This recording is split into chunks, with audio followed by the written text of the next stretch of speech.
僕が持っている C オーディオの商品は、C オーディオ夢に、C オーディオアナウ、C オーディオリンコ、そしてブレイブリーとブレイブリーとブレイブリーとブレイブリーだ。4代目。というわけで、やっほやっほ、イヤホン買ってるかい？ふぐみかんのイヤホンレビューの時間だよ。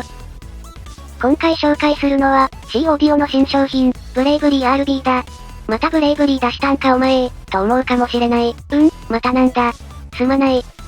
なんでこんなにブレイブリーが乱立したのか、そこら辺を見ていくと、今までのブレイブリーは、黒の通常版と、赤ないしは青の限定版の2つの種類に大きく分けられた。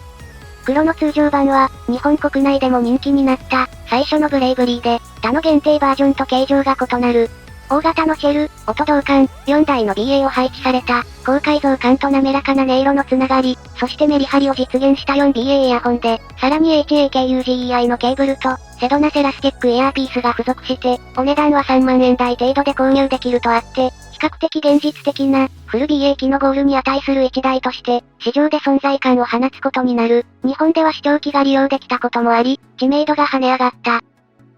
そんな感じで、定番商品として長く愛されそうなブレイブリーなんだけど、発売1年で、限定モデルが発表された、500台限定の、ブレイブリー AE リミテッドエディションだ。リミテッドエディションには、シリアルナンバーが刻まれていて、さらに、赤いシェルがユーザーの注目を集めた。が、ここでちょっとした変化が生まれる。元のブレイブリーと、形違うんじゃない？そうなんだ。限定版と銘打っておきながら、大柄で、人によっては装着が難しい、ノーマルの黒ブレイブリーとは異なるシェルを持つ、実質改良版のような立ち位置だったんだ。C オーディオ的には、大柄なノーマルの黒ブレイブリーと、限定版の赤ブレイブリーのチューニングは変わっていない、ということで、実際、使用されている BA ドライバや、付属品などもほぼほぼ共通。ただ、やっぱりシェルの形や、それに伴うドライバ配置、音導管の形状変更は、やっぱり聞いてみると差がある。より中音域側にフォーカスが当たっているのが、ブレイブリー AE 赤色で、より高低音域が力強く、メリハリが効いているのが、通常版のブレイブリー黒となった。そんな、実はちょっと音が違うんですよ、という情報がネットに流れて、ブレイブリーや C オーディオのファンがこぞって購入した結果、ブラバー AE は発売直後に国内割り当て分が枯渇、熱心なブレイブリーファンだけが聞ける、気合の入った限定版、という存在になるはずだった。でも、ならなかった。ならなかったんだよ。そりゃ、新規にシェル設計してるイヤホンだもの。というわけで、ブレイブリー AE は一旦完売するんだけど、その後、この限定版のシェルはそのまま青色に染められて、ブレイブリー AE として発売されることになった。あれ？ブレイブリーアニバーサリーエディションって、もう出てましたよね？いやいや、今度はアンジェリアエディションだから。というわけで、ここでさらにわかりにくくなる。今度のブレイブリー AE 青は、アンジェリアオーディオストアエディションで、限定版と同様の仕様を持った、スリム版のブレイブリーに、限定版と同様の付属品を用意した、新しい青のブレイブリー。内部的には、限定版と変わらない。限定版との違いは、本体色と、それから限定500台の限定版には、それぞれ個体番号が振られてたけど、青の AE にはそれがないってことだな。つまりは、限定版が好評だったから、限定版の選ばれ試写コードはなしにして、通常版のブレイブリー 1.2 くらいの立ち位置として再販したものだ。装着感が改良され、キャラクターが変更された赤の限定版は非常に高評価だったため、この青のブレイブリー AE の登場で、出遅れた人もその音色を体験できるようになってめでたしめでたし。なお、このアンジェルエアーエディション、後から赤が販売されて、日本のユーザーはずっこけるわけだが、もうシリアルナンバーしか違いないじゃん。で、今回登場したのは、ブレイブリー RB エディション。今回も、ブレイブリーの限定版を誰でも買える状態にしてくれた功労者アンジェリアーにして、うちの C オーディオのイヤホンのブレイブリー率が5割を超えるとかいう謎の状態の元凶である、アンジェリアーオーディオストアが動いたみたい。今回の RB は、レッドブルーの意味。そうなんだ。左右で赤青にしたんだ。これはかなり根強い要望であったようで、実際、この仕様を喜ぶ人も多いんじゃないかな？今回は、他にも一つ、紹介料が入った。ブレイブリー RB では、ケーブルが変更になっている。ブレイブリーシリーズには、どれにもハカゲーのケーブルが付属した。このケーブルは、ブレイブリーの音質の評価にもつながる、上質なケーブルだったんだけど、いかんせん取り回しが悪い。標準ケーブルって普通癖のないものがつくもんだけど、ハカゲーブランドのこのケーブル、太めで、どんな用途にも使える、とは言い難い感じの仕様になってたんだ。今回のケーブルでは、ハカゲーブランドの表記は消えたものの、取り回しが良くなって、色も RB に合わせてツートンに。若干細くなって、音色も若干明るくなったぞ。それ以外については、完全に過去のブレイブリーと同じ。ケーブルのプラグ交換方式も、過去のブレイブリーと同じだ。なお、黒の通常版ブレイブリーのみ、プラグ交換はできないぞ。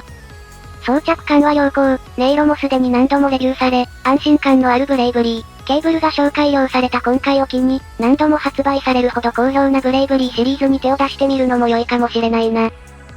せっかくなので、2023年の、最近なんだか上級機を聞かされまくってる気がする耳で、ブレイブリー RB の音色をもう一回語っておこうか。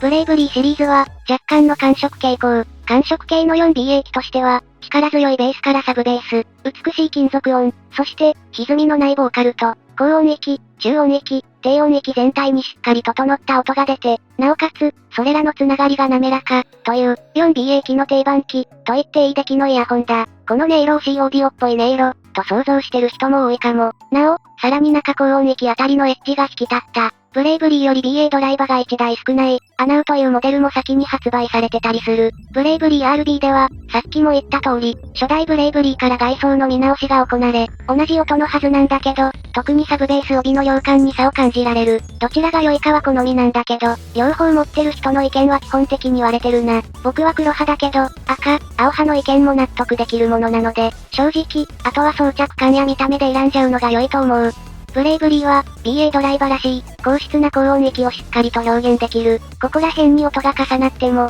音が混じってしまうような印象もなく、しっかりと音色を楽しむことができるぞ。特にここ最近の中華イヤホンは、この中高音域の分離がいかに際立つかが、感触系イヤホンの肝と言える部分な印象が強いんだけど、ブレイブリーは、それらの流れの中でも早く登場してきた、この部分がはっきり聞こえるイヤホンだと思う。もちろん、登場が早いからといって、現行機にこの表現が劣るわけがなく、2023年に聞いても、しっかりとこのあたりの表現が聞き分けられる、優秀な改造感、分離感を持つぞ。また、ボーカルに関しても、変に輪郭が立ったりしないで、美しく、それでいてハキハキとした音色を楽しめる、人間の声を聞くのにも向いているイヤホンだ。ブレイブリー RB は、シェルの小型化の影響か、黒のバージョンより若干サブベースは少なめだけど、それでも、うまく作られた、フル BA 機の低音を持っている、わざわざノーマルのブレイブリーと聞き比べでもしない限り、そこの差は感じないはずだ。